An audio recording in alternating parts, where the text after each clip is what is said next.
बेगानी लड़की, हर आवारा लड़की, हर बेपर्दा लड़की ये चीख चीख कर कह रही है, आओ मेरे हुस्न को, नीलाम होने की चीज है, मेरी बोली लगाओ, जो चाहे मुझे देखे, चाहे वो आपकी बेटियां हों, चाहे वो आपकी बहनें हों, चाहे वो आपकी बीवियां हों। इन लड़कियों की जबान तो यही कह रही है, उनका हाल तो यही, उनका मेकअप और उनकी बेपर्दगी चीख चीख के कह रही है, आओ देखो और जो नजर डालना चाहो डालो। और नौजवानों की तरफ से आवाज उठती है, हल मिन मजीद, थोड़े अच्छे कपड़े हैं, हमें और कम कपड़े चाहिए, हमें और अच्छा मेकअप चाहिए, हमें और अच्छा फिगर चाहिए, हमें और ज्यादा बेपर्दगी चाहिए। ये आवाज नौजवानों की तरफ से उठी। रसूल होने की हैसियत से मना किया है जुआ खेलने से, रसूल होने की हैसियत से मना किया है शराब पीने से, रसूल होने की हैसियत से मना किया है औरतों को बेपर्दगी के साथ घूमने, रसूल होने की हैसियत से मना किया है। अल्लाह के नबी सल्लल्लाहु अलैहि वसल्लम ने चोरी करने से, जिना करने से, बदकारी, रसूल होने की हैसियत से आपने रोका है। सूद खाने से रसूल होने की हैसियत से आपने मना किया। नाज़िम इजलास फ़ज़ीलतुश शेख अब्दुल्लाह अल काफ़ी नदवी हफ़िज़हुल्लाह स्टेज पर तशरीफ़ फरमा फ़ज़ीलतुश शेख मौलाना उबैदुल्लाह सलफ़ी हफ़िज़हुल्लाह स्टेज पर तशरीफ़ फरमा दीगर मुअज़्ज़ज़ व मुअक्कर उलमाए किराम, इलाक़े के बावक़ार अहबाब, मुअज़्ज़ज़ सामिईन, पर्दा नशीन इस्लामी ख़वातीन माँ और बहनों, कौम व मिल्लत के लायक़ नौजवानों, अज़ीज़ बच्चों, रात के तकरीबन 1 बजे तक, सवा बजे तक आपने बहुत ही खूबसूरती के साथ, नस्म व नस्ख के साथ उलमाए किराम को सुना। मुझे जिस तरीक़े से लास्ट में हर जगह टाइम मिलता है, आज भी मिला और अब आप मुझे भी सुन रहे हैं। अल्लाह रब्बुल आलमीन हम कहने वालों को भी और सुनने वालों को अमल की पूरी पूरी तौफ़ीक़ अता फ़रमाए। यहाँ के नौजवानों ने तकरीबन 18 साल के बाद इस यहाँ मुनाक़िद किया और बड़ी मेहनत की और चाहते थे कि हमारे इस प्रोग्राम के अंदर जितने उलमा को हमने मदऊ किया है सब तशरीफ़ लाएं और एक मिसाली इजलास इसको बनाएं। जो उलमा शरीक हुए वो तो आ ही गए, कुछ लोग नहीं भी आ सके, लेकिन इसके बावजूद शुरू में जब मैं आया यहाँ तकरीबन 10 साढ़े 10 बजे पहुँचा तो उस वक्त लोगों की एक अच्छी खासी भीड़ थी।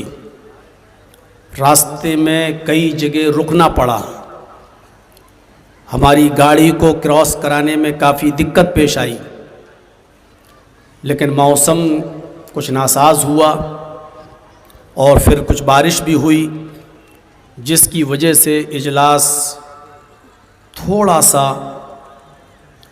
बदनज़मी का शिकार हुआ। अल्लाह रब्बुल आलमीन से दुआ है कि अल्लाह आलमीन इस इजलास को कामयाबी अता फ़रमाए। नौजवानों ने जिस हिम्मत और हौसले के साथ ये प्रोग्राम यहाँ मुनक़्क़िद किया, इसका उनको पूरा पूरा अजर अज़ीम अता फ़रमाए और उनको मज़ीद हौसला दे। जिस मकसद के तहत ये प्रोग्राम यहाँ मुनक़्क़िद किया गया वो हम और आप सबको मालूम है। कब्रिस्तान की तौसी के लिए ये इजलास यहाँ रखा गया है। अल्लाह से ये दुआ है कि अल्लाह आलमीन जिस मकसद के लिए ये प्रोग्राम रखा गया है हमें उस मकसद में कामयाबी अता फ़रमाए। सूरह कौसर की तिलावत आपके सामने की है, जिसमें अल्लाह तबारक व तआला ने नबी अकरम जनाब मोहम्मद रसूलुल्लाह सल्लल्लाहु अलैहि वसल्लम की आज़मत को, आपके मकाम को, आपके मर्तबे को बयान किया है, आपकी फ़जीलत का तज़किरा किया है। कहा इन्ना आतैना कल कौसर, आए मेरे नबी हमने आपको खैर कसीर से नवाजा है। कौसर कसीर से मुश्तक है, जिसके अंदर सिर्फ एक खूबी नहीं है बल्कि बहुत सी खूबियाँ शामिल हैं। अल्लाह ताला ने अपने नबी से कहा कि आए नबी हमने आपको बहुत सी खूबियों से नवाजा है, खैर कसीर से हमने आपको नवाजा है। फसल्लि लिरब्बिका वन्हर, आप जैसे पहले नमाज पढ़ते थे अपने रब के लिए नमाज पढ़ते रहिए और क़ुरबानी करते रहिए। और आगे जानदार जुमला फरमाया इन्ना शानिअका हुवल अब्तर, आप देखेंगे आपका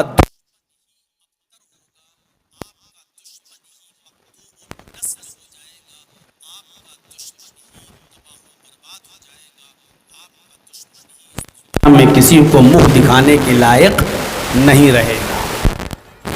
असल में इस सूरत का एक पसे मंज़र है। किस मौके पर यह सूरत नाजिल हुई? इस सूरत का एक सबब वरूद है।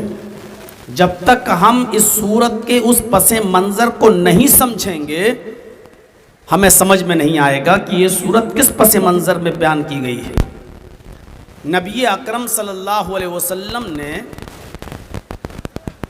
कि पहली शादी जो हुई 25 साल की उम्र में हज़रत खदीजा से, जिनकी उम्र थी 40 साल। पहली शादी 25 साल की उम्र में आपने की और 40 साल की एक अधेड़ उम्र औरत से आपने शादी की, जिसके पहले से दो दो शौहर इंतकाल कर चुके थे। सीरत की बाज़ किताबें ज़ादुल मआद अल्लामा इब्न क़य्यिम की और रसूल रहमत मौलाना अबुल कलाम आज़ाद की और सीरतुन नबी अल्लामा शिबली की, इन सीरत की किताबों में लिखा हुआ है कि दो शौहर खदीजा के इंतकाल कर चुके थे, तीसरे थे मुहम्मदुर रसूलुल्लाह सल्लल्लाहु अलैहि वसल्लम। नबी अकरम के 6 बच्चे हजरत खदीजा से पैदा हुए, 6 बच्चे, जिसमें 2 लड़के हैं और 4 लड़कियां। सबसे पहले खदीजा के बतन से जो बच्चा पैदा हुआ उस बच्चे का नाम आपने रखा कासिम, और उसी जिहद से नबी अकरम सल्लल्लाहु अलैहि वसल्लम को कहा जाने लगा अबुल कासिम, कासिम के बाप।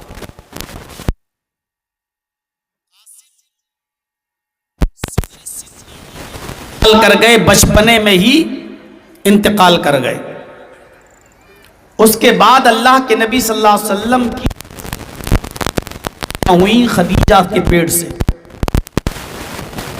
सबसे बड़ी और पहली बेटी जो पैदा हुई उनका नाम था ज़ैनब। दूसरी बेटी जो पैदा हुई उनका नाम था रुक़ैया। तीसरी बेटी जब पैदा हुई तो उसका नाम था उम्मे कुलसूम। और चौथी जो सबसे छोटी बेटी थी नबी अकरम की, उसका नाम था हज़रत फ़ातिमा। ये 4 लड़कियां बेतरतीब नबी अकरम सल्लल्लाहु अलैहि वसल्लम की खदीजा के बतन से, उनके पेट से बाहर आई, पैदा हुई। और इन 4 बच्चियों के बाद फिर अल्लाह ताला ने नबी अकरम को एक और बेटा अता फरमाया खदीजा से, जिसका नाम था अब्दुल्लाह,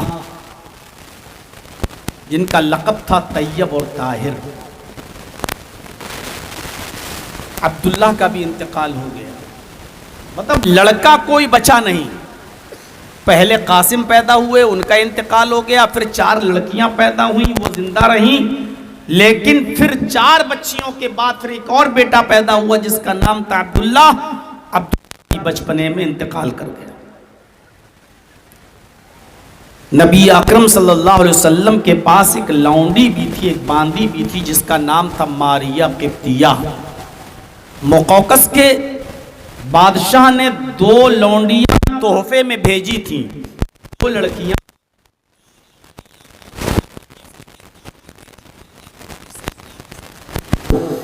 एक का नाम था सीरीन और एक का नाम था मारिया। सीरीन को अल्लाह के रसूल सल्लल्लाहु अलैहि वसल्लम ने हस्सान इब्ने साबित को दे दिया कि इस बांदी को, इस लौंडी को तुम रखो अपने पास, तुम्हें जरूरत है। और मारिया को, जिसको मारी किप्तिया कहा जाता है, मारिया किप्तिया, उसको अल्लाह के नबी ने अपने पास रख लिया। लौंडी थी। मारिया किप्तिया के बतन से एक और बेटा पैदा हुआ आपका, जिसका नाम था इब्राहिम। 6 बच्चे तो आपके पैदा हुए खदीजा से, और एक लड़का आपका पैदा हुआ आपकी लौंडी मारिया किप्तिया के बतन से। उस बच्चे का नाम रखा गया इब्राहिम। इस बच्चे ने भी 18 महीने की जिंदगी पाई, 1.5 साल की जिंदगी पाई, और 18 महीने के बाद 1.5 साल की उम्र पाकर इब्राहिम भी इंतकाल कर गए। इब्राहिम के इंतकाल की खबर जब नबी अकरम सल्लल्लाहु अलैहि वसल्लम को मिलती है तो आप दौड़ते हुए घर आते हैं। मारिया किप्तिया के बगल में लेटे हुए इस बच्चे को अपनी गोद में उठाते हैं। उस वक्त वो सिसकियां ले रहा था, आखिरी सांसें ले रहा था, और जैसे ही नबी अकरम ने उस बच्चे को अपनी गोद में लिया, उस बच्चे का इंतकाल हो जाता है। उस बच्चे के इंतकाल के बाद नबी अकरम सल्लल्लाहु अलैहि वसल्लम ने उस बच्चे को मारिया किप्तिया के बिस्तर पर रखते हुए फरमाया, बुखारी किताबुल जनाइज़ के अल्फाज हैं, अल्लाह के नबी ने उस बच्चे को ज़मीन पर रखते हुए उसकी मौत पर, उसके इंतकाल पर ये जुमले अपनी ज़बान से अदा किए, इन्नल आइना तदमउ वल क़ल्ब यहज़ुन वला नक़ूलु इल्ला मा यर्ज़ा रब्बुना व इन्ना बिफ़िराक़िका या इब्राहीम लमहज़ूनून। आपकी ज़बान से ये जुमले निकले, आए इब्राहिम, तेरे इस दुनिया से रुखसत हो जाने से, तेरे इंतकाल कर जाने से, तेरे जुदा हो जाने से तेरे बाप की आंखें अश्कबार हैं, मोहम्मद की आंखें अश्कबार हैं, मेरे आंखों में आंसू हैं। इन्नल आइना तदमउ, आंखें अश्कबार हैं, आंखों में आंसू हैं। वल क़ल्ब यहज़ुन, और दिल गमगीन है, दिल उदास है, दिल मायूस है। तेरे इंतकाल से मैं भी गमगीन हूँ, मैं भी मायूस हूँ, मैं भी परेशान हूँ, मेरी आंखें भी अश्कबार हैं। लेकिन वला नक़ूलु इल्ला मा यर्ज़ा रब्बुना, लेकिन मैं अपने रब के फैसले पर कुछ नहीं कर सकता। अपनी ज़बान से हम ऐसे जुमले अदा नहीं करेंगे जिससे मेरा रब नाराज़ हो जाए, जिससे मेरा परवरदिगार नाराज़ हो जाए, मेरा अल्लाह मुझसे नाखुश हो जाए, नाराज़ हो जाए। ऐसे जुमले मैं अपनी ज़बान से अदा नहीं करूँगा, यानी मैं नौहा नहीं करूँगा, मातम नहीं करूँगा, चीख चीख कर बयान कर कर के रोऊंगा नहीं। ऐसी कोई जबान से लफ्ज ऐसा नहीं निकालूंगा जिससे अल्लाह नाराज हो जाए। अल्लाह की नेमत थी, उसकी अमानत थी, उसने ले ली। व इन्ना बिफ़िराक़िका या इब्राहीम लमहज़ूनून, लेकिन हाँ ऐ मेरे बेटे, तेरे चले जाने से मैं गमगीन जरूर हूं, मैं परेशान जरूर हूं। ये जुमले नबी अकरम सल्लल्लाहु अलैहि वसल्लम की ज़बान से निकल रहे थे। आपके इन जुमलों को जब काफिरों ने सुना कि देखिए इब्राहीम के मौत पर नबी कितना परेशान हैं, मोहम्मद कितने ज़्यादा रंजीदा हैं, गमज़दा हैं, तो काफिर खुश हो रहे थे। उन काफिरों में अबू जहल शामिल था, अबू लहब शामिल था, आस इब्ने वाइल शामिल था, वलीद इब्ने मुगीरा शामिल था। काफिरों का ये गिरोह शामिल था खुशी में, ये जश्न मना रहा था, खुश हो रहा था कि मोहम्मद का तीसरा बेटा भी मर गया।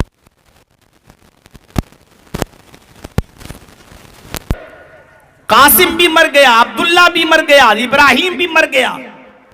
और बाप की वरासत को कौन संभालता है? बाप के मरने के बाद उसकी औलाद संभालती है, उसका बेटा संभालता है। मोहम्मद की वरासत को, मोहम्मद के दीन को कौन संभालेगा? मोहम्मद का तो कोई बेटा ही नहीं है। मोहम्मद इस्लाम को सब कुछ समझते हैं, दीन को सब कुछ समझते हैं, तो मोहम्मद के मरने के बाद इस दीन को कौन संभालेगा?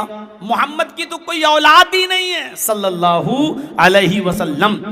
काफिर कह रहे थे इंतजार करो मोहम्मद की मौत का, इंतजार करो मोहम्मद के मरने का।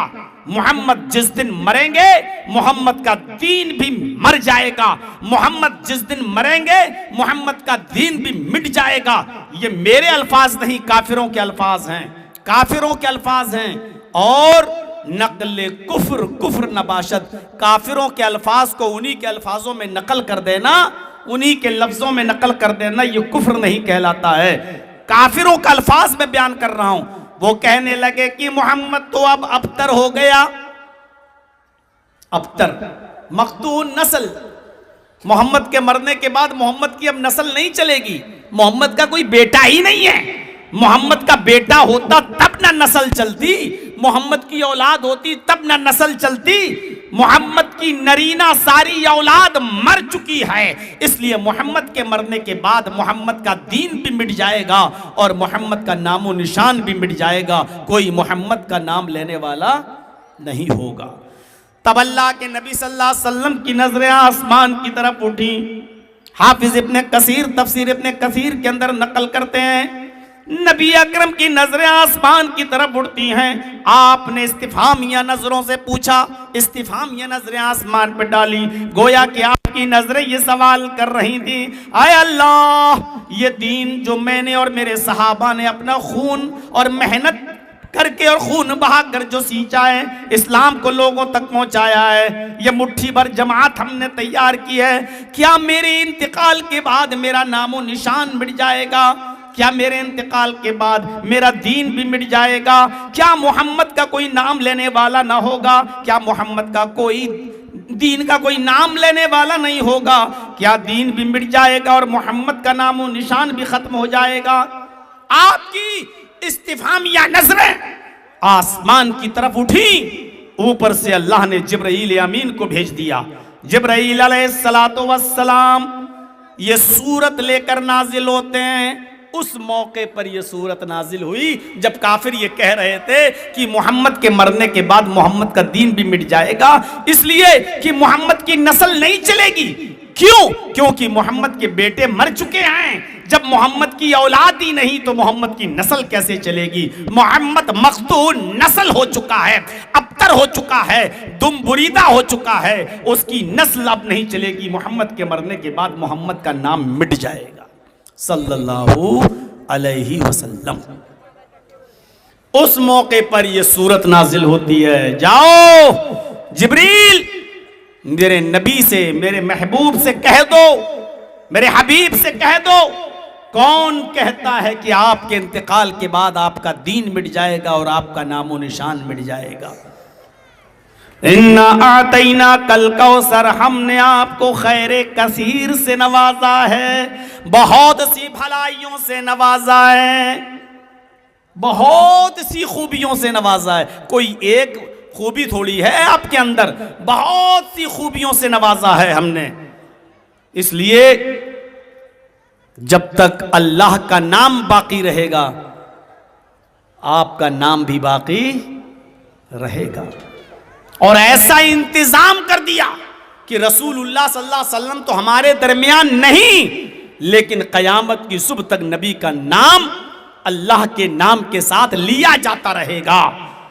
मस्जिद की बुलंदियों पर खड़े होकर जब तक मेरा बंदा मेरा नाम लेगा, मेरी किबरियाई का ऐलान करेगा, अल्लाहु अकबर कहेगा, मेरी तौहीद का इकरार करेगा, अशहदु अल्ला इलाहा इल्लल्लाह, जहां वो मेरी किबरियाई और मेरी वहदानियत का ऐलान करेगा, मेरा नाम लेगा, आए मोहम्मद सल्लल्लाहु अलैहि वसल्लम, कसम है मुझे अपने इज्जत व जलाल की, उस वक्त तक उसकी अजान मुकम्मल नहीं होगी जब तक कि वो मेरे नाम के साथ तेरा नाम न ले ले। उसको आपका नाम भी लेना होगा। अशहदु अन्ना मुहम्मदर रसूलुल्लाह। कौन कहता है कि आपके इंतकाल के बाद आपका नाम मिट जाएगा? जब तक मेरा नाम लिया जाता रहेगा आपका नाम भी लिया जाता रहेगा। नबी अकरम का तो इतना नाम लिया जाता है मेरे भाइयों, हम सोच नहीं सकते। दुनिया में कोई ऐसा महान पुरुष बताओ, दुनिया में कोई ऐसा शख्स इंसान में से बताओ जिसका इतना नाम लिया जाता हो जितना मुहम्मदुर रसूलुल्लाह का नाम लिया जा रहा है। बताइए आप कौन है? कोई ईसा को इतना याद नहीं करता, कोई मूसा को इतना याद नहीं करता। हमारे हिंदू भाई भी रामचंद्र जी का को भी इतना याद नहीं करते। चोट लगी, गिर गए कहीं तो उनकी जबान से निकलता हाय राम। कोई बहुत बड़ी खुशी हुई तो उनको की जबान से निकला ओह राम। इसके अलावा मुझे बता दो कि कहां किसी शख्सियत का नाम लिया जा रहा है। लेकिन तखय्युल की शाहराह पर थोड़ी देर के लिए सवार होकर सोचिए कि मुहम्मदुर रसूलुल्लाह का नाम कितना लिया जा रहा है, कितना। सुबह फजर की अजान होती है तो मुहम्मदुर रसूलुल्लाह का नाम लिया जा रहा है।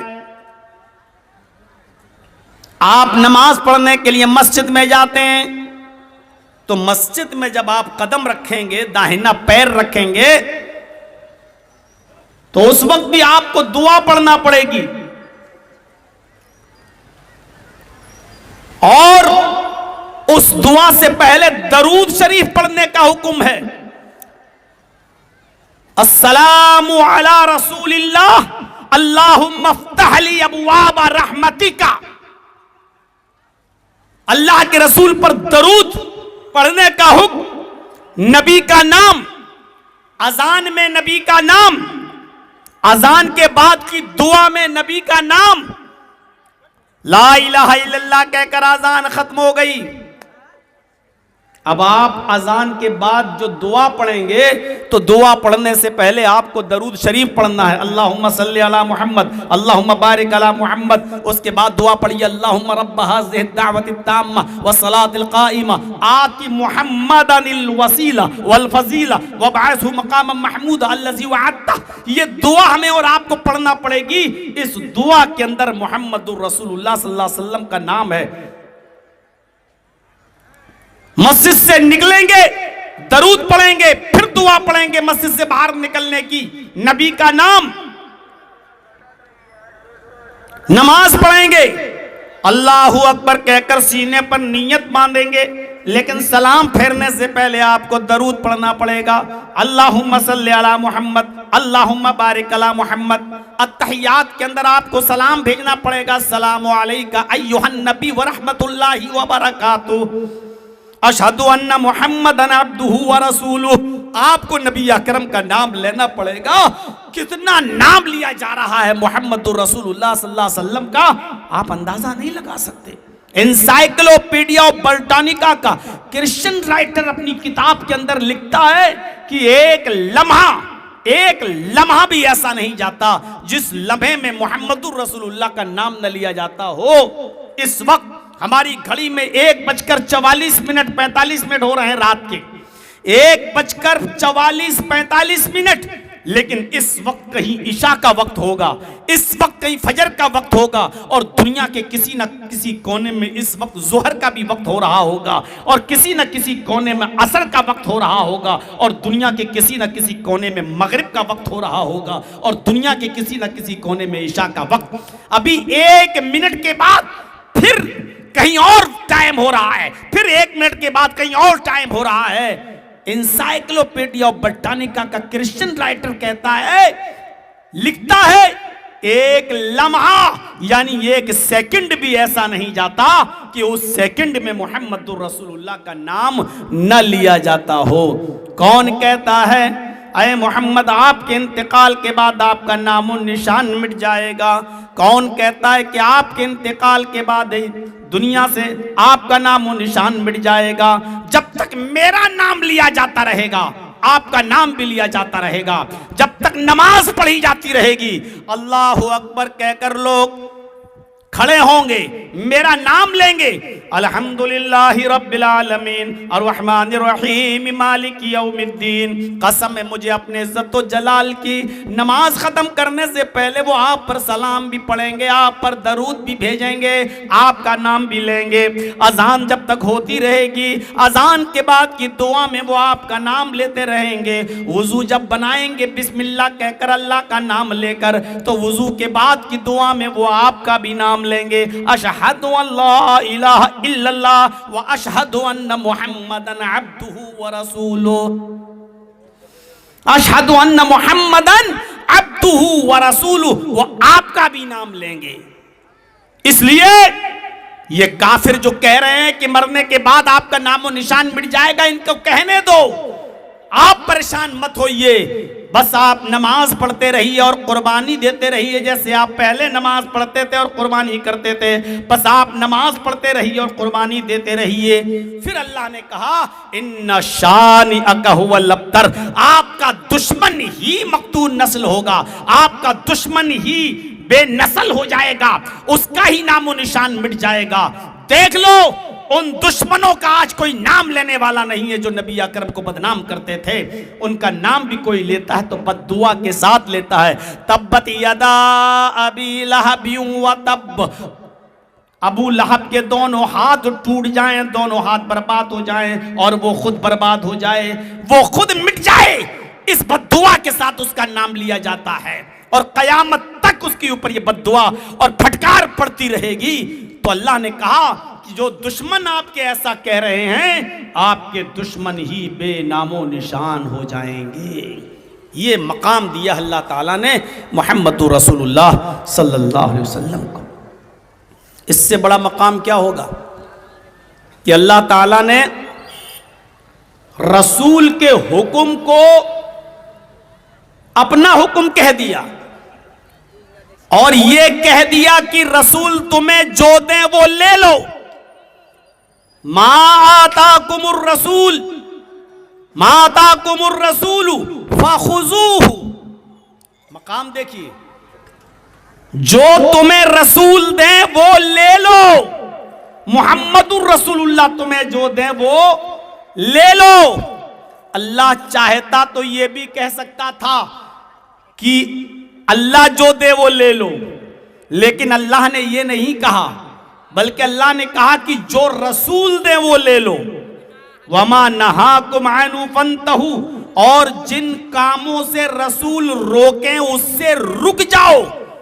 इतना भरोसा, इतना एतबार किया है अल्लाह ने अपने नबी पर।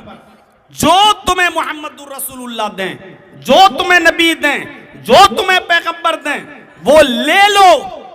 ये मकाम है मुहम्मदुर रसूलुल्लाह का।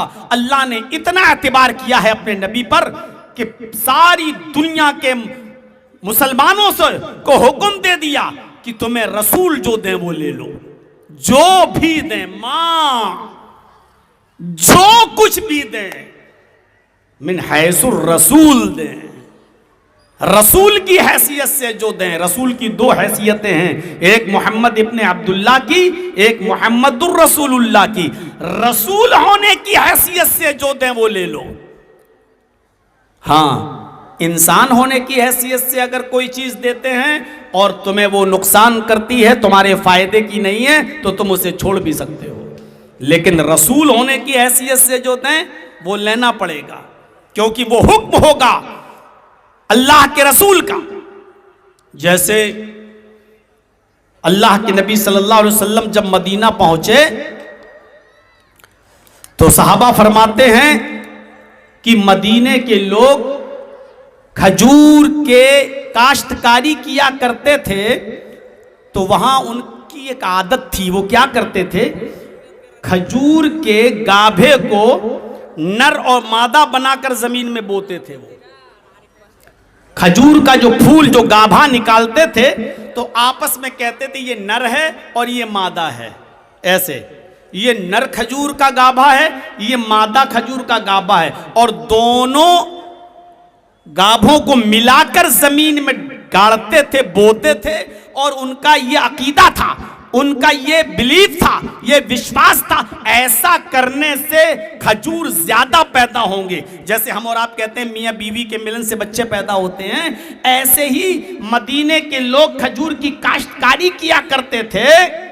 तो वो ताबीर नख्ल जिसको कहते हैं, या अबरून नख्ल, वो खजूर के गाभे को नर और मादा बनाकर जमीन में बोते थे। तो अल्लाह के नबी ने उनको ऐसा करते हुए देखा तो आपने कहा ये क्या करते हो? माजा कुन्ना, ये क्या करते हो तुम? नर और मादा, अरे गाभे में भी नर और मादा होता है क्या? तो सहाबा ने कहा कुन्ना नस्नऊहु, अल्लाह के रसूल हम तो ऐसा ही करते हुए चले आ रहे हैं, हम तो हमेशा ऐसा ही करते हैं। ये नर है ये मादा, दोनों खजूर के गाभे को जमीन में डालते हैं, और हमारा ये विश्वास है, बिलीव है कि ऐसा करने से खजूर ज्यादा पैदा होते हैं, अच्छी फसल पैदा होती है खजूर की। अल्लाह के नबी सल्लल्लाहु अलैहि वसल्लम ने फरमाया लौला तफअलूहु लकाना खैरन, अगर तुम इसको छोड़ दो तो ज्यादा अच्छा हो, ऐसा मत करो, एक तरफ से बोना शुरू कर दो, नर मादा मत कहो। अगर तुम ऐसा ना करो तो ज्यादा अच्छा है। चूंकि मक्के से आए थे अल्लाह के नबी, इसलिए सहाबा किराम ने सोचा बड़ी शख्सियत है, मोहम्मद सल्लल्लाहु अलैहि वसल्लम है, आपने जब मना किया तो छोड़ देते हैं। लेकिन आपने ये उनको हुक्म नहीं दिया था, आपने कहा अगर छोड़ दो तो बेहतर है। यानी अगर नहीं छोड़ते हो तब भी कोई बात नहीं है, लेकिन अगर छोड़ दो तो अच्छा है। अरे इसमें क्या नर मादा होता है, ये तो सब बकवास, ऐसा न करो तो अच्छा है। तो उन्होंने छोड़ दिया, फतरकूहु, मुस्लिम शरीफ की हदीस के अल्फाज है, उन्होंने छोड़ दिया, कहा ठीक है हम ऐसा नहीं करेंगे। अब उन्होंने ऐसे ही खजूर बोना शुरू कर दिया, नर और मादा नहीं बनाया। फनक़सत, उसी साल खजूरें कम पैदा हुई, उसी साल नुकसान हो गया। हम लोग होते तो क्या कहते, ले हर मौलवी को बुलाते, कभी जलसा कराते, कभी बारिश नहीं हुई, पहली बार मौलवी जर्जिस को बुलाया बारिश हो गई। यही मनहूस है, यही नहूसत छा गई हमारे ऊपर। हम और आप होते तो क्या कहते, लो ऐसा करते चले आ रहे थे तो कभी खजूर कम पैदा नहीं हुए, और हमने मोहम्मद की बात मान ली तो खजूर पैदा कमी पैदा हुए। कभी शादी के बाद बच्चा पैदा ना हुआ हो, 10 साल हो गई, किसी ने कहा अरे फला बाबा के मजार पे चले जाओ, झोली भर के, आदमी किसी के कहने में आ गया और चला गया और बच्चा पैदा हो गया। क्या कहते, ओहो देखो हमने 10 साल मस्जिदों में मांगा तो नहीं मिला, बाबा का वाकई करम है, यहां से मिलता है। हमारा अकीदा बैठ जाता है उसके ऊपर। जब खजूर कम पैदा हुए तो उन लोगों ने इसका जिक्र किया, फज़करूहु लहू, अल्लाह के रसूल से, भाई अल्लाह के रसूल, हम हमेशा नर और मादा खजूर जब बनाते थे, गाभा बोते थे तो ज़्यादा खजूर पैदा होती थी, और मैंने इस मर्तबा आपके कहने से छोड़ दिया तो कम खजूरें पैदा हुई, हमारा बहुत नुकसान हो गया। तो अल्लाह के नबी सल्लल्लाहु अलैहि वसल्लम ने उनसे जो जुमले कहे वो क्या कहा, आपने फरमाया इज़ा अमरतुकुम बिशैइन मिन अम्रि दीनिकुम फखुज़ू, मेरे साथियों जब मैं तुम्हें तुम्हारे दीन की कोई बात बताऊं और हुक्म दूं तो उसको हर हाल में करो, वो तो शरीयत का हुक्म होगा।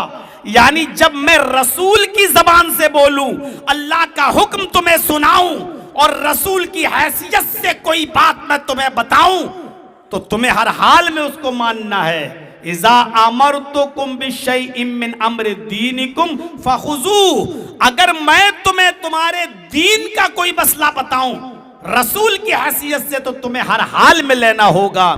व इज़ा अमरतुकुम बिशैइन मिन अम्रि दुनियाकुम फइन्नमा अना बशर। लेकिन जब मैं दुनियावी मामले में तुम्हें कुछ बात बताऊं, दुनियावी मामले में तुम्हें कोई मशवरा दूं, तो तुम मेरे मशवरे को छोड़ भी सकते हो, इसलिए कि मैं भी एक इंसान हूं। तुम मेरी बात मान भी सकते हो और नहीं भी मान सकते हो, उसमें कोई गुनाह नहीं होगा तुम्हारे ऊपर। यानी तुम जैसे पहले बोते थे वैसे बो, अगर ज्यादा खजूरें पैदा होती थी तुम वैसे ही करो जैसे पहला करते थे, हमारी बात छोड़ दो। मेरे भाइयों गौर कर रहे हैं, ये दो हैसियतें हैं नबी की।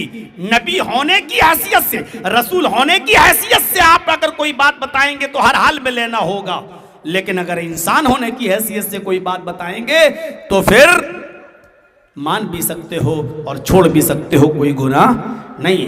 जैसे मुगीस और बरीरा का किस्सा था। मुगीस और बरीरा दोनों किसी के गुलाम थे, और शरीयत ये कहती है कि अगर दोनों गुलाम हो, मियाँ और बीवी दोनों किसी मालिक के अंडर में हो और दोनों गुलाम हो, और अगर उसका मालिक पहले किसी लौंडी को आजाद कर दे, जैसे जर्जीस और जर्जीस की बीवी किसी की लौंडी और गुलाम हो, और मालिक मेरी बीवी को पहले आजाद कर दे, हमें ना करे, तो शरीयत इजाजत देती है मेरी बीवी को, वो चाहे तो मेरे साथ रहे और चाहे तो मुझे छोड़कर किसी आजाद मर्द के साथ निकाह कर ले, उसको इख्तियार है। शरीयत इस बात की इजाजत देती है कि औरत आजाद हो चुकी है, वो चाहे तो अपने गुलाम शौहर के साथ रहे, और अगर ना रहना चाहे तो वो दूसरा किसी आजाद मर्द के साथ निकाह कर सकती है और अपने शौहर को छोड़ सकती है। ये शरीयत का मसला है। तो मुगीस और बरीरा ये दोनों मियाँ बीवी, लेकिन दोनों किसी के गुलाम और लौंडी थे, और उसके मालिक ने बरीरा को पहले आजाद कर दिया, उसको पहले छोड़ दिया, जाओ तुम आजाद हो। तो जब बरीरा पहले आजाद हो गई तो उन्होंने अपने शौहर मुगीस को छोड़ने का ऐलान कर दिया कि मैं अब मुगीस के साथ नहीं रहूंगी, मैं अब किसी आजाद मर्द से शादी करूंगी। लेकिन मुगीस उनकी मोहब्बत में पागल से थे, दीवाने से थे, मजनू से थे कि ये हदीस के अल्फाज यतूफु खल्फा, जहां बरीरा जा रही है मुगीस उनके पीछे पीछे वहीं पहुंच जाते हैं। तवाफ जैसे खाने काबा का चक्कर लगाया जाता है, वैसी मुगीस उनका चक्कर लगाते थे। बरीरा कह रही मेरा पीछा छोड़ो, मैं तुम्हारे साथ नहीं रहूंगी, लेकिन मुगीस उनको छोड़ने के लिए तैयार नहीं। बरीरा मुझे मत छोड़ो, देखो मैं तुमसे बहुत प्यार करता हूं, देखो मैं तुमसे बहुत मोहब्बत करता हूं। लेकिन बरीरा अपने शौहर के साथ रहने को तैयार नहीं है, क्योंकि मेरा शौहर गुलाम है, मैं अपने गुलाम शौहर के साथ नहीं रहूंगी। अल्लाह के नबी को पता चलता है कि बरीरा मुगीस के साथ नहीं रहना चाहती हैं, और यह भी पता चलता है कि मुगीस उनकी मोहब्बत में बहुत ज्यादा पागल हैं, उनकी मोहब्बत में बहुत ज्यादा दीवाने हैं। वो बरीरा को छोड़ना नहीं चाहते हैं। जहां बरीरा जा रही हैं वहीं मुगीस जा रहे हैं। तो अल्लाह के रसूल को मुगीस का बहुत बुरा लगा, और सहाबा से कहते हैं काश बरीरा ना छोड़ती तो अच्छा होता। बरीरा को बुलाया गया, अल्लाह के नबी बरीरा को समझा रहे हैं, आए बरीरा तुम देख रही हो, तुम जहां जाती हो तुम्हारे शौहर भी तुम्हारे पीछे पीछे जाते हैं, तुम जहां जा रही हो तुम्हारे शौहर भी तुम्हारे साथ साथ जा रहे हैं। अगरचे वो गुलाम हैं, लेकिन तुम्हें उनको छोड़ना नहीं चाहिए। इतना प्यार करने वाला, इतनी मोहब्बत करने वाला शौहर कहाँ मिलेगा? वो तुम्हारे पीछे पीछे चक्कर लगाते हैं। अरे बरीरा तुम उनको नहीं छोड़ती तो अच्छा होता। कौन कह रहा है? मोहम्मद इब्ने अब्दुल्लाह। क्या कह रहे हैं? आए बरीरा तुम शौहर को, अपने मुगीस को नहीं छोड़ती तो अच्छा होता। तो हजरते बरीरा जानती थी मसला क्या है, फिर पूछती हैं अतअमुरुनी या रसूल अल्लाह, अय अल्लाह के रसूल क्या आपका हुक्म है कि मैं मुगीस को ना छोड़ूं? आप हुक्म दे रहे हैं? अल्लाह के नबी ने फरमाया नहीं नहीं नहीं, इन्नमा अना अशफाउ, मैं हुक्म नहीं दे रहा हूं, मैं सिर्फ सिफारिश कर रहा हूं, यानी मशवरा दे रहा हूं। इख्तियार है तुम्हें छोड़ने का, मसला अपनी जगह पर है, शरीयत अपनी जगह पर है। तुम पहले आजाद कर दी गई, तुम्हें इख्तियार है, तुम चाहो तो अपने शौहर के साथ रहो, तुम चाहो तो अपने गुलाम शौहर के साथ न रहो, मसला यही है। लेकिन मैं तो मुगीस की मोहब्बत देखकर तुम्हें सिफारिश कर रहा हूं, मशवरा दे रहा हूं, मुगीस तुमसे बहुत मोहब्बत करते हैं, उसका जुनून देखा नहीं जा रहा है, उसकी बेतहाशा मोहब्बत को देखकर मैंने कहा कि तुम मुगीस को न छोड़ती तो अच्छा होता, मैं मशवरा दे रहा हूं तुम्हें।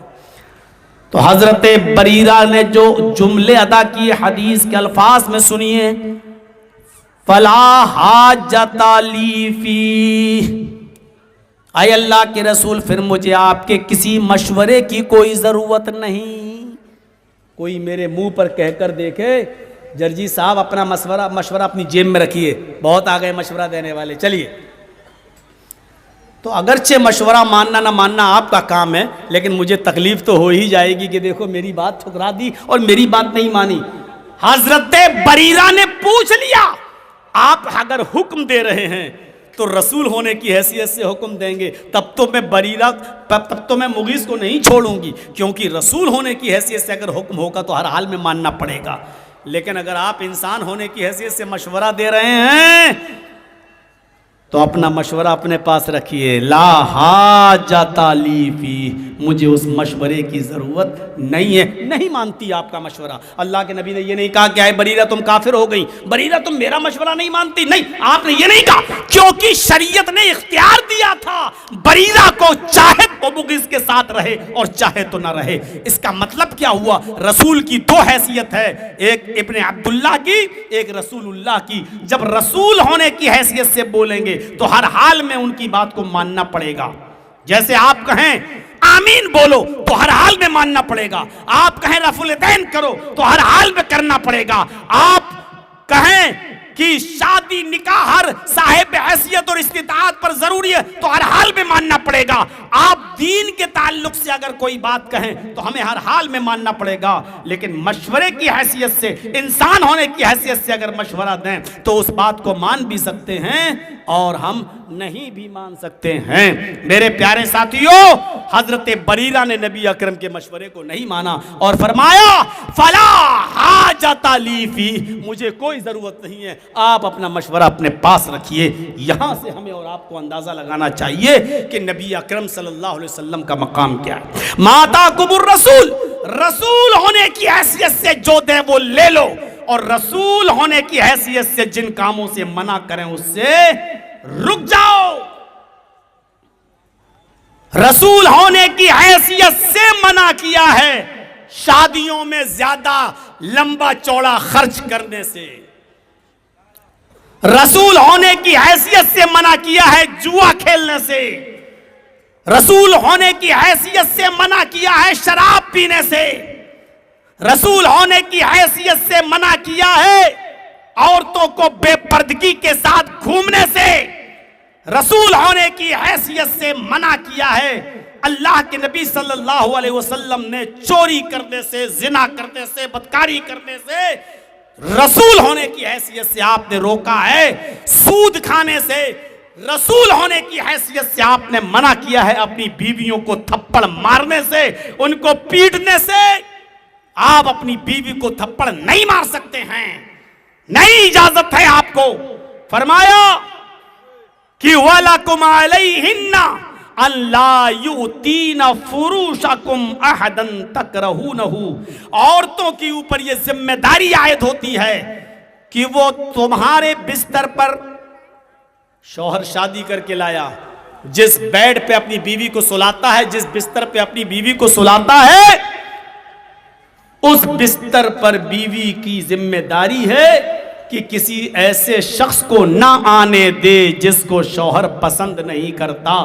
बहुत मुहज़्ज़ब थे अल्लाह के रसूल, इशारे में बहुत कुछ कह दिया, और इशारा यह है कि अपने बिस्तर पर अपने शौहर के अलावा किसी और को ना आने दे।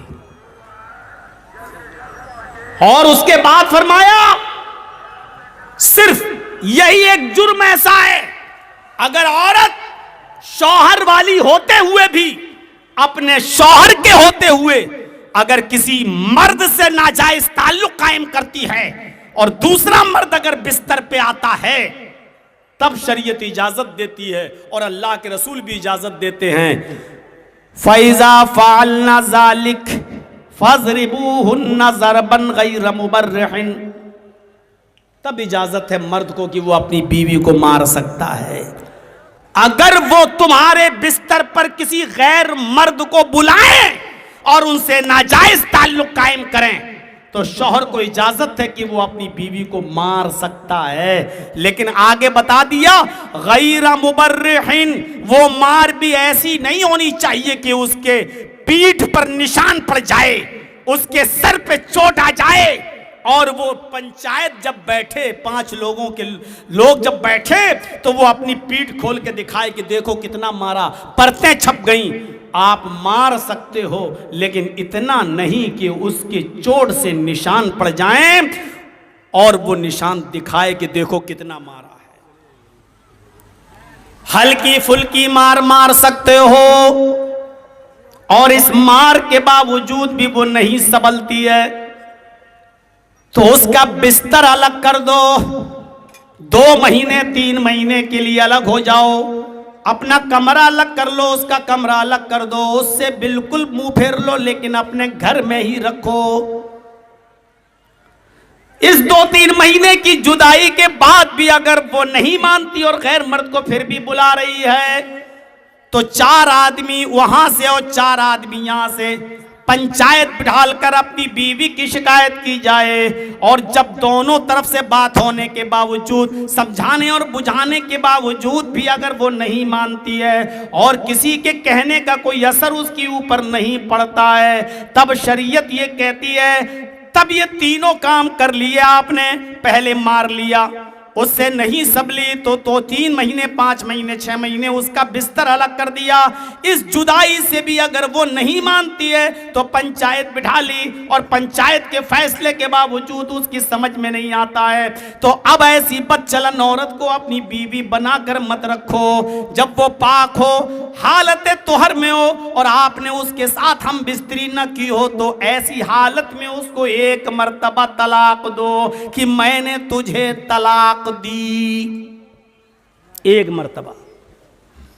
फिर 1 महीने तक इंतजार करो, अगर वो बाज आ जाती है, मान जाती है, संभल जाती है और तलाक से डर जाती है और अपने बच्चों की बर्बादी का एहसास उसको होने लगता है और वो आपके सामने गिड़गिड़ाने लगती है कि मुझे मत छोड़ो, तो 1 ही तलाक पड़ी है उसके ऊपर, आप उसको अपनी बीवी बना सकते हो, वो रुजू कर सकते हो, वो फिर से तुम्हारी बीवी बन जाएगी।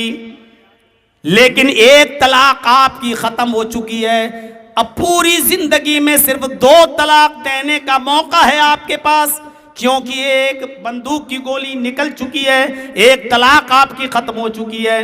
अब मियाँ बीवी अगर वो नहीं मानती आपकी पहली तलाक के बाद भी तो फिर दूसरे महीने में जब वो पाक हो जाए, नहा ले और हैज से पाक हो जाए, पीरियड से पाक हो जाए और आपने उसके साथ हम बिस्तरी ना की हो, जिमा ना किया हो, तो फिर दूसरे महीने में उसको दूसरी तलाक दो कि मैं तुझे दूसरी तलाक देता हूं। अभी भी वो आपकी बीवी है, आप खिलाएंगे पिलाएंगे, अभी आपके घर पे भी वो रहेगी, अभी कपड़ा और खाना पीना सिर्फ आपके जिम्मे है, आप ही अपनी बीवी को भी खाना भी देंगे, पानी भी देंगे, बीमार हो जाए तो इलाज भी कराएंगे, पहनने को कपड़ा भी देंगे, अभी उसकी रोजी रोटी के मालिक आप हैं, अभी आप ही सब कुछ करेंगे। लेकिन 2 तलाक़ें पड़ चुकी हैं उसके ऊपर, फिर पूरे महीने का इंतजार करो, अगर मान जाती है तो अब भी तुम्हारी बीवी है, उसको मना लो और रुजू कर लो, अभी भी तुम्हारी बीवी है, लेकिन 2 तलाक़ें तुम्हारी हो चुकी हैं, अब पूरी जिंदगी में तुम्हें 1 तलाक देने का हक सिर्फ बाकी रह गया है। अगर दूसरी तलाक के बाद भी अगर आपकी बीवी नहीं संभलती है और बदचलन है, दूसरे मर्द को फिर भी बुला रही है, उसके ऊपर कोई फर्क नहीं पड़ रहा है, तो अब तीसरे महीने में जब वो पाक हो जाए, पीरियड से नहा ले धो ले और पाक हो जाए और आपने हम बिस्तरी न की हो उसके साथ, तो फिर आप तीसरे महीने में तीसरी तलाक उसको दीजिए। याद रखिए, जब तीसरी तलाक आप उसको देंगे तो तीसरी तलाक पढ़ते ही वो हमेशा के लिए आपके लिए हराम हो जाएगी, पूरी जिंदगी के लिए आपके ऊपर हराम हो जाएगी, फिर आपके साथ उसका निकाह भी जायज नहीं होगा। वो हमारे यहाँ नहीं चलेगा। अब तीसरी तलाक के बाद रखना चाहो तो पहले किसी और मर्द के साथ शादी करो, पहले हलाला करे और फिर पहला वो दूसरा मर्द उसके साथ रात गुजारे, फिर वो तलाक दे, फिर ये इद्दत गुजारे, फिर अब तीसरी तलाक के बाद ये पूरी जिंदगी के लिए आप बड़े मच्छर पानी है, बड़ा अच्छा नाश्ता करा रहे हैं आप लोग।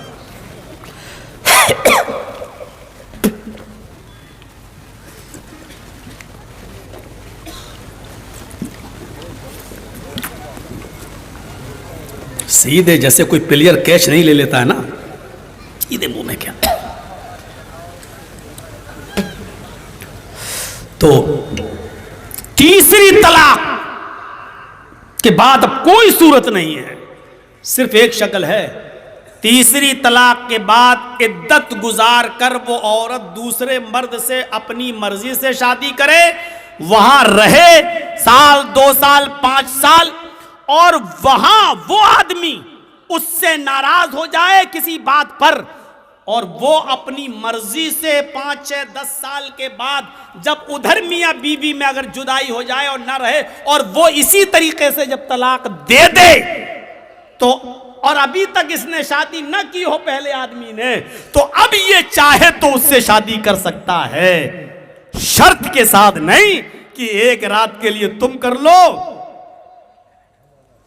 दूसरे दिन तलाक दे देना, इस शर्त के साथ नहीं।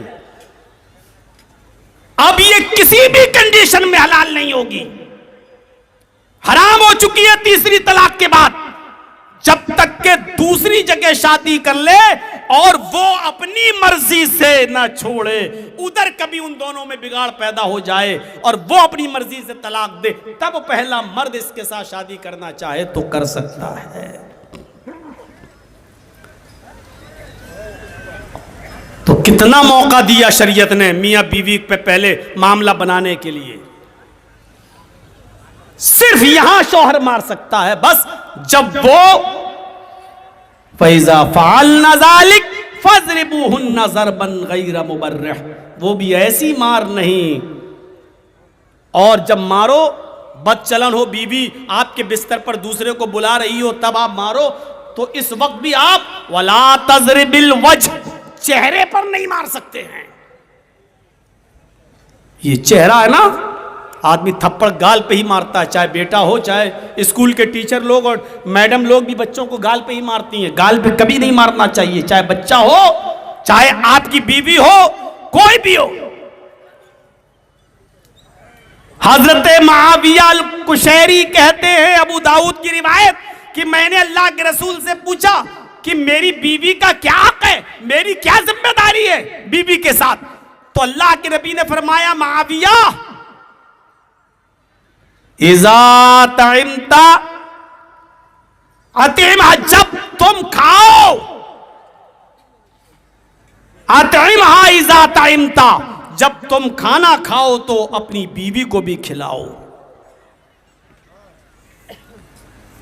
जब तुम कपड़ा पहनो तो अपनी बीवी को भी पहनाओ, वला तज़रिबिल वजह वला तुक़ब्बिह, और अपनी बीवी के चेहरे पर कभी थप्पड़ मत मारो, वला तुक़ब्बिह, उसको बुरा भला मत कहो, उसकी बदसूरती की या उसको बदसूरत मत कहो।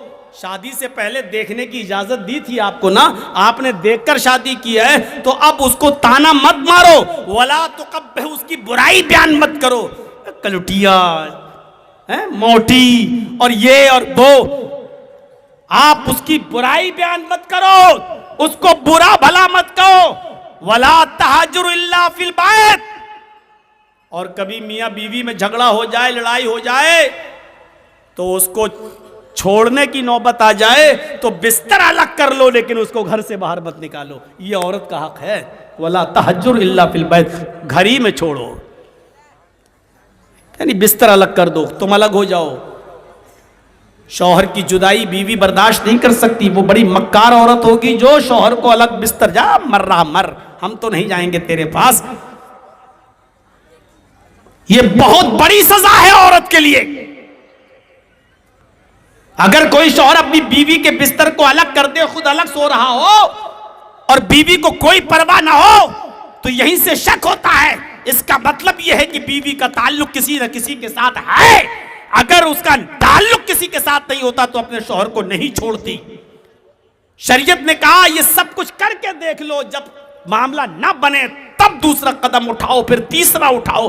बहुत दूसरी बात मेरे प्यारे साथियों, नबी अकरम सल्लल्लाहु अलैहि वसल्लम की फजीलत को बयान किया गया है यह कहकर कि जो कुछ भी रसूल तुम्हें दें वो ले लो और जिन कामों से रोके उससे रुक जाओ। रसूल की इताअत को अल्लाह ने दुखूल जन्नत का सबब बनाया है। फरमाया कुल्लु उम्मती यदखुलूनल जन्नत इल्ला मन अबा कालू मन याबा या रसूल अल्लाह काला मन अतानी दखलल जन्नत व मन आसानी फक़द अबा। बुखारी किताबुल इतिसाम बिल किताबि व सुन्नह, बुखारी की रिवायत है। किताबुल इतिसाम बिल किताब व सुन्नह को आप उठाकर देखेंगे इस चैप्टर को तो उसमें ये रिवायत मिलेगी। फरमाया मेरी पूरी की पूरी उम्मत जन्नत में जाएगी, वो नहीं जाएगा जिसने मेरा इनकार किया। कालू मन याबा या रसूल अल्लाह, साहबा ने कहा अल्लाह के रसूल आपका इनकार कौन कर सकता है? ऐसा मुसलमान कौन है जो मुसलमान भी और आपका इनकार भी करे? आपने फरमाया मन अतानी दखलल जन्ना, जो मेरी इताअत करेगा वो जन्नत में जाएगा। व मन आसानी फक़द अबा, और जिसने मेरी नाफरमानी की उसने मेरा इनकार किया। रसूल की इताअत दुखूले जन्नत का सबब है। यानी जो आदमी जन्नत में जाना चाहे वो रसूलुल्लाह की इताअत करे वो जन्नती हो जाएगा। ये मकाम, ये मर्तबा दिया अल्लाह तबारक व तआला ने जनाब मोहम्मद रसूलुल्लाह सल्लल्लाहु अलैहि वसल्लम को। वइज़ अख़ज़ल्लाहु मीज़ाक़न नबिय्यीन लिमा अतातुकुम, और अल्लाह ने फरमाया कि हर नबी जो भी दुनिया में आया है, जितने भी नबी आदम से लेकर ईसा तक, सारे नबियों ने मोहम्मद रसूलुल्लाह सल्लल्लाहु अलैहि वसल्लम की पेशीनगोई की। सारे नबियों ने नबी अकरम के बारे में कहा कि एक नबी आएंगे। हजरत ईसा अलैहिस्सलातु वस्सलाम ने तो फरमाया है व इज़ क़ाल ईसा इब्न मरियम या बनी इसराईल इन्नी रसूलुल्लाहि इलैकुम मुसद्दिक़न लिमा बैना यदैया व मुबश्शिरन बिरसूलिन याती मिन बाद इस्मुहु अहमद। ये रसूलुल्लाह की फजीलत है कि सारे नबी मोहम्मद रसूलुल्लाह के बारे में बतला रहे हैं। हजरत ईसा भी कह रहे हैं लोगों मैं तुम्हें बशारत देता हूँ एक ऐसे नबी की, शुभ समाचार सुनाता हूँ एक ऐसे नबी का, खुशखबरी देता हूँ तुम्हें एक ऐसे नबी की जो मेरे बाद आएगा, जो मेरे बाद आएगा। इस्मुहु अहमद, उसका नाम अहमद होगा। हमारे बिरादरान वतन, हमारे हिंदू भाई, उनकी किताबें भरी पड़ी हैं मोहम्मद रसूलुल्लाह सल्लल्लाहु अलैहि वसल्लम के नाम से और आपके सबूत से। वेदों में भरा पड़ा है, भागवत पुराण और कल की पुराण भरे पड़े हैं नबी अकरम सल्लल्लाहु अलैहि वसल्लम की पेशीन गोइयों से। एक पेशीन गोई मैं आपके सामने पढ़ता हूं, जरा अंदाजा लगाइए कि इसमें मोहम्मद रसूलुल्लाह के अलावा कोई नहीं। इत्थे कलोगत पराय जनेशु खरगर मिड़ी धर्म त्राणाय सत्वेन भगवान दृश्यति। भागवत पुराण का ये श्लोक है, भागवत पुराण का स्कंद 12 अध्याय 2 मंत्र नंबर 16। इत्थे कलोगत प्राय जरेशु खरगर मिड़ी धर्म त्राणाय सत्वेन भगवान दृश्यति। हाय लोगों, कलयुग के कुछ गुजर जाने के बाद हिंदू धर्म में 4 युग माने जाते हैं, सतयुग, त्रेता युग, द्वापर युग, कलयुग। हिंदू धर्म में ये कलयुग चल रहा है आज का। सतयुग बीत चुका, त्रेता युग बीत चुका, द्वापर युग हिंदू धर्म में बीत चुका, ये कलयुग चल रहा है। सतयुग में सब अच्छे थे, कोई बुरा नहीं था। त्रेता युग में अच्छे ज्यादा थे, बुरे कम थे। द्वापर युग में बुरे ज्यादा थे, अच्छे कम थे। और कलयुग में अच्छा कोई नहीं है, सब बुरे ही बुरे हैं। ये 4 युग को समझ लीजिएगा।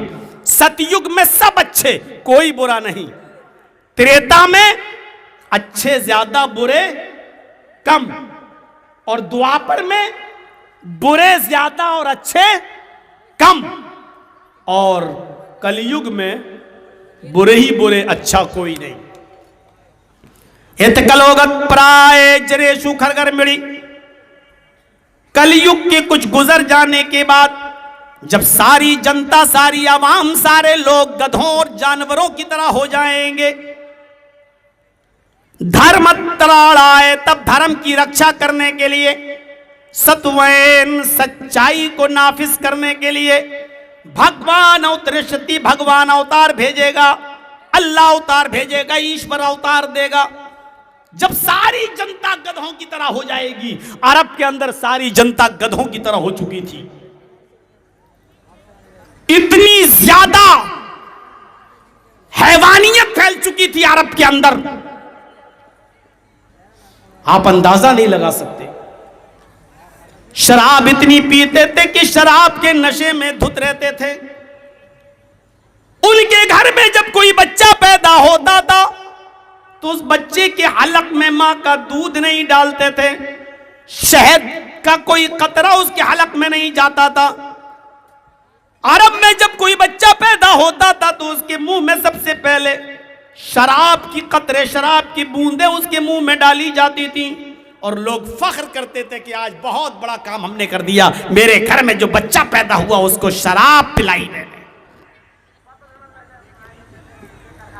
शराब का हाल यह था कि जैसे हम लोग जब खाना खाते हैं तो दस्तरखान पर Pepsi, Thums up, Coca Cola की बोतल रख लेते हैं, खाना खाते जाते हैं और कोल्ड ड्रिंक पीते जाते हैं। अरब की सरजमीन पर लोग जब खाना खाते थे तो शराब की बोतलें रख लिया करते थे और खाना खाते वक्त शराब पीते जाते थे, वो पानी नहीं पीते थे।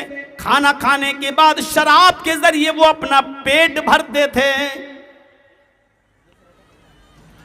जुआ इतना खेला जाता था कि जुए में जब कोई आदमी रकम हार जाता था तो अपना मकान जुए में लगा दिया करता था,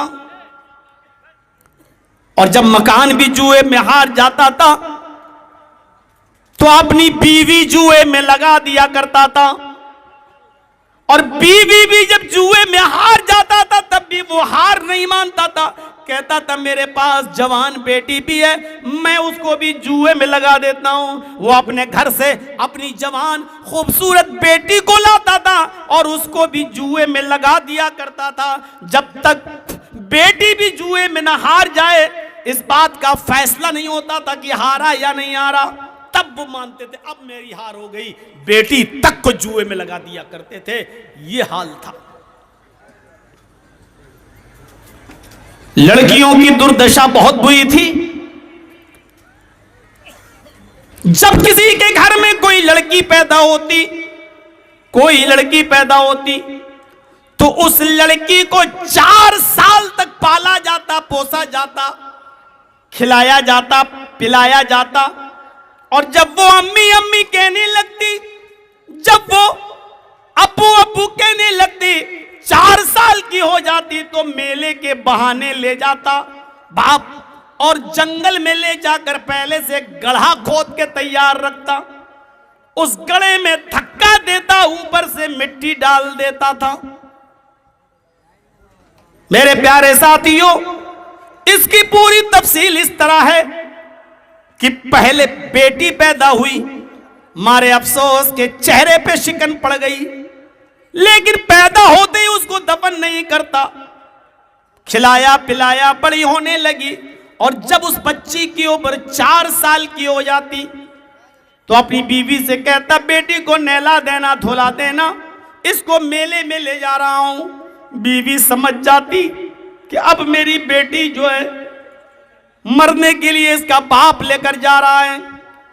कमजोर थी औरत की हैसियत, अपने शौहर से लड़ नहीं सकती थी, वो अपनी बेटी को नहलाती, साफ करती, रोती जाती। बेटी अपने नन्हे मुन्ने हाथों से अपनी मां के आंसुओं को पोंछती जाती और कहती जाती मम्मा तुम क्यों रो रही हो, मुझे तो पापा, मुझे तो डैडी, मुझे तो अब्बू मेले में ले जा रहे हैं, मैं मेले से वापस आ जाऊंगी, शाम तक शाम का खाना आपके साथ बैठकर खाऊंगी। जैसी माँ अपनी उस 4 साल की बच्ची के मुंह से ये जुमले सुनती, उसको सीने से लगा लेती और फिर हटाती, लेकिन ये कहने की जुर्रत नहीं करती, नहीं नहीं बेटी झूठा वादा मत कर, मेरी बेटी तू ऐसी जगह जा रही है जहां से तू लौट कर वापस मेरे पास अब नहीं आएगी। नहला देती, धुला देती, तैयार कर देती और फिर बाप उसको लेकर मेले के बहाने चल देता। जंगल में गड्ढा पहले से खुदा होता, वहां जाकर बाप कहता बेटी जरा इस गड्ढे में झांक कर देखो, तुम्हारी अम्मी नजर आएंगी। अपनी अम्मी को देखने के चक्कर में वो छोटी सी मासूम बच्ची जब झांक कर देखती तो बाप पीछे से धक्का दे देता, लड़की नीचे गड्ढे में गिर जाती और बाप अपने हाथों से मिट्टी डालने लगता। वो छोटी बच्ची पहले तो अपने नन्हे मुन्ने हाथों से मिट्टी हटाती, लेकिन कितना हटाएगी, चीखती है अब्बू ये क्या कर रहे हैं, अब्बू मैं गंदी हो जाऊंगी, अब्बू मेरे कपड़े खराब हो जाएंगे, अब्बू ये क्या कर रहे हैं, कहती रहती, चीखती रहती, लेकिन इस जालिम और बेरहम बाप पर कोई रहम ना आता। उसको पूरी तरीके से दफन कर देता, गाड़ देता और जब पूरा छिपा देता तो रुक जाता। जब आखिरी सांस भी उस लड़की की निकल जाती और चीखना बंद कर देती और समझ जाता कि अब ये लड़की मर गई होगी, तब उस गड्ढे के पास से उड़कर आता, घर नहीं जाता, सीधे गांव के मोहल्ले के लोगों को बुलाता और एक महफिल सजती, वहां शराब का दौर चलता और वो आदमी कहता आज मैं अपनी बेटी को दफन करके आया हूं, आज मैं अपनी लड़की को जिंदा दफन करके आया हूं। इस पर खुशियां मनाई जाती और जश्न मनाया जाता। मेरे भाइयों, लड़कियों की इसी दुर्दशा को खत्म करने के लिए कुरान ने कहा इस लड़की को जिसको दफन कर दिया गया अल्लाह उठाएगा कयामत के दिन और इसको ज़बान भी देगा।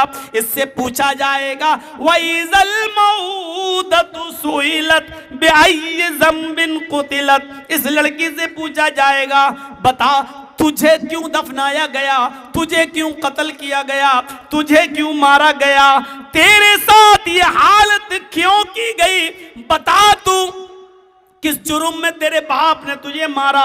वो जवाब देगी आय अल्लाह मेरा जुर्म सिर्फ इतना था कि तूने मुझे लड़की बनाकर इस घर में पैदा किया था। आय अल्लाह मेरी गलती सिर्फ इतनी थी कि मैं लड़की बनकर उसके घर में पैदा हुई। ये जिहालत थी अरब के अंदर कि अपनी बेटियों को जिंदा दफन कर देते, जैसे मछलियां अपनी जान बच्चों को खा जाती हैं भूख लगने पर, ऐसी अरब के लोग अपनी बेटियों को जिंदा दफन कर दिया करते थे और जश्न मनाया करते थे, खुश हुआ करते थे कि मैंने बहुत बड़ा कारनामा अंजाम दिया। अर्रहीकुल मख्तूम पढ़िए, सफीउर रहमान साहब मुबारकपुरी रहमतुल्लाह अलैह की जिहालत का आलम यह था, जिहालत का आलम यह था कि औरतें कपड़े पहनकर खाने काबा का तवाफ नहीं कर सकती थीं।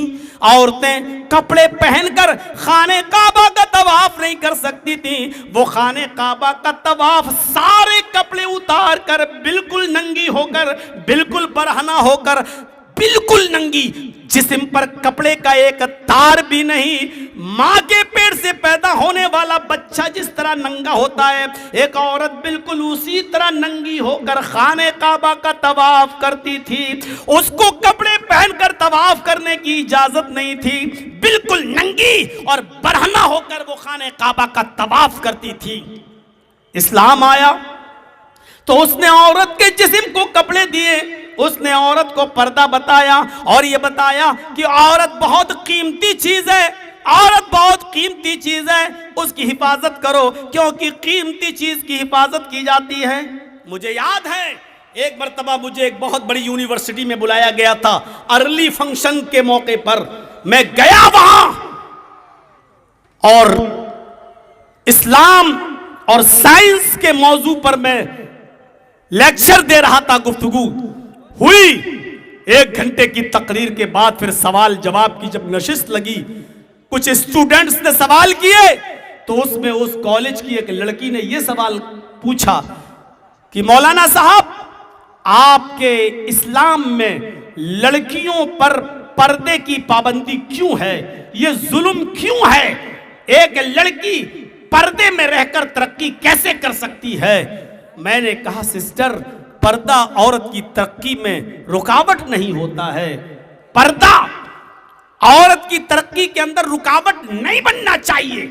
हमारी गवर्नमेंट को चाहिए कि ऐसा इंतजाम करे कि औरत पर्दे में भी तरक्की कर सके।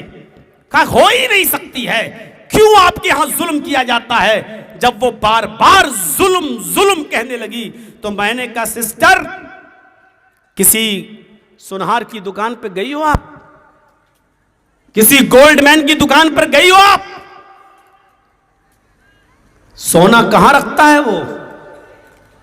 आप दुकान में जाइए, सिर्फ सैंपल रखता है दिखाने के लिए, और जब दुकान वो बंद करता है तो सोने को दुकान में बंद करके नहीं चलाता।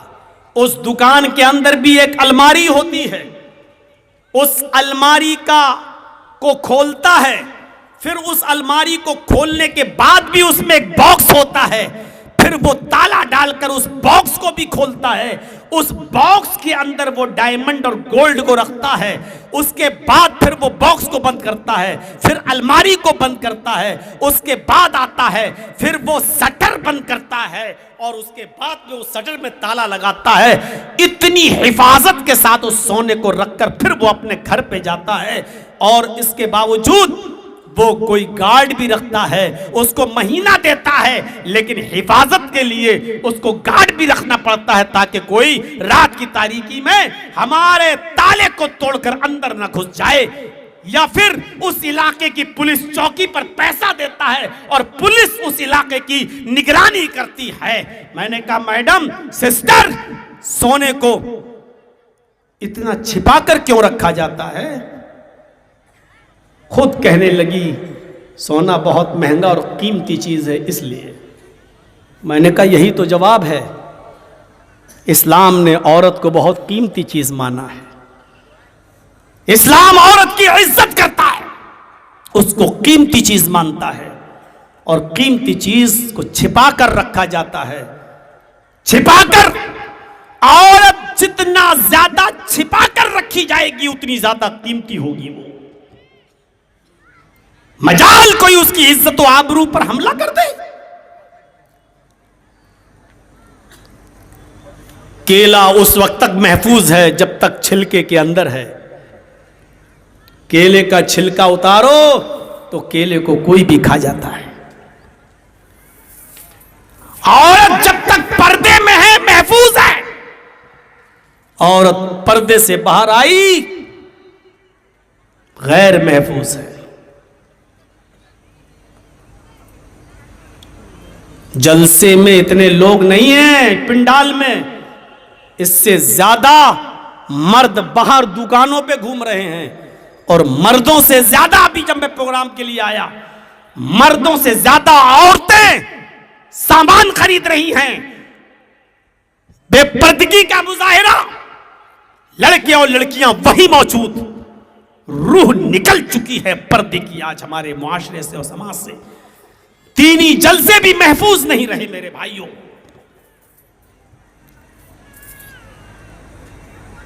दो लड़कियां अगर जा रही हों, दोनों सगी बहनें हों,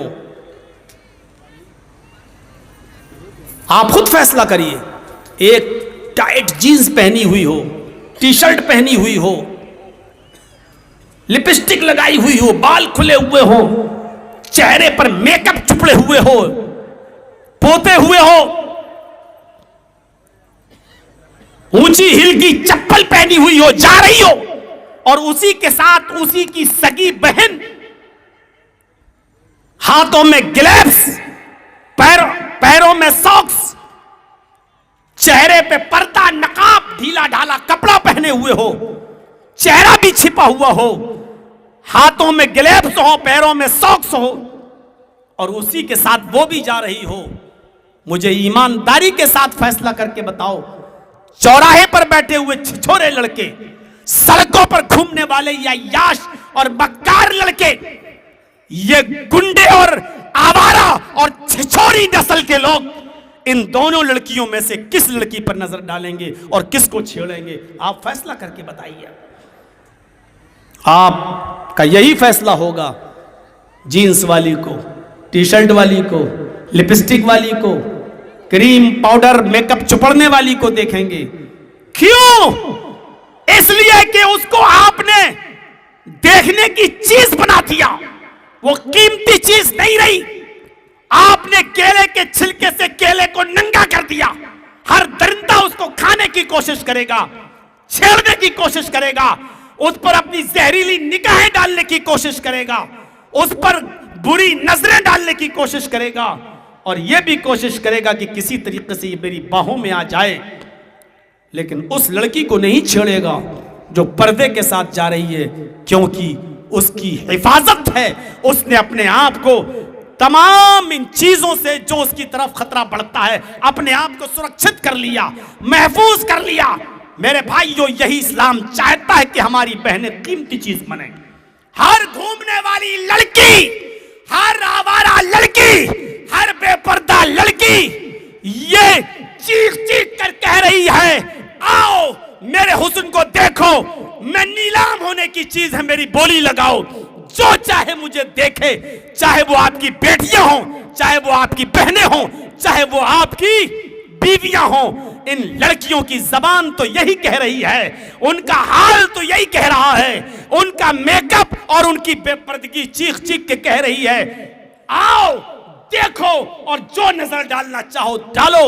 और नौजवानों की तरफ से आवाज उठती है, हल मिन मजीद, ये तो थोड़े अच्छे कपड़े हैं, हमें और कम कपड़े चाहिए, हमें और अच्छा मेकअप चाहिए, हमें और अच्छा फिगर चाहिए, हमें और ज्यादा बेपर्दगी चाहिए। ये आवाज नौजवानों की तरफ से उठ रही है। मेरे भाइयों, अल्फाज मेरे सख्त हैं, लेकिन कोई बात नहीं, थोड़ा बड़ा हो चुका है, होम्योपैथिक दवा से अब गलेगा नहीं, इसलिए इसको काटने की जरूरत पड़ रही है, इसलिए मैंने काटा है। ये इस्लाम ने औरत को इज्जत दी है। औरतें खाने काबा का नंगी होकर तवाफ करती थी।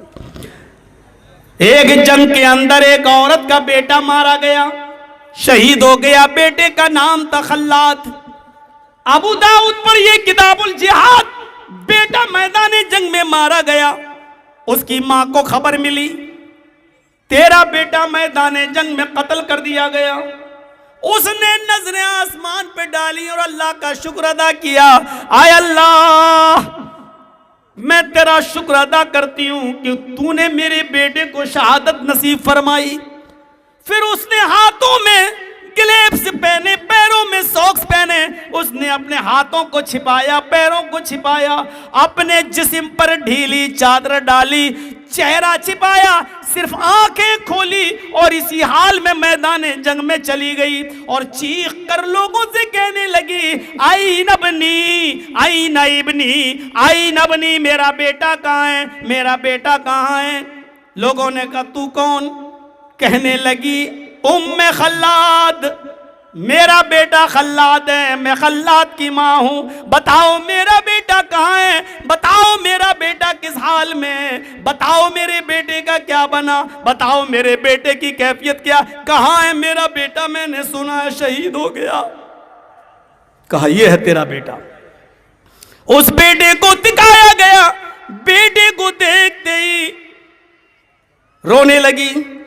सहाबा कहने लगे तेरा बेटा मैदानी जंग में शहीद हो गया और तू पर्दे के में है, पर्दे में आंखें ही खुली हैं और सब कुछ ढका है। इस हाल में तो औरतें पागल हो जाती हैं, अपने बेटे की मौत की खबर सुनती हैं तो दीवाना हो जाती हैं, वो पर्दा भूल जाती हैं, बाल बिखर जाते हैं, चीखती हैं, चिल्लाती हैं। और तू मैदान जंग में अपने बेटे को देखने आई है तो इस हाल में आई है कि तेरे पैर भी छिपे हैं, तेरा चेहरा भी छिपा है, तेरा हाथ भी छिपा है।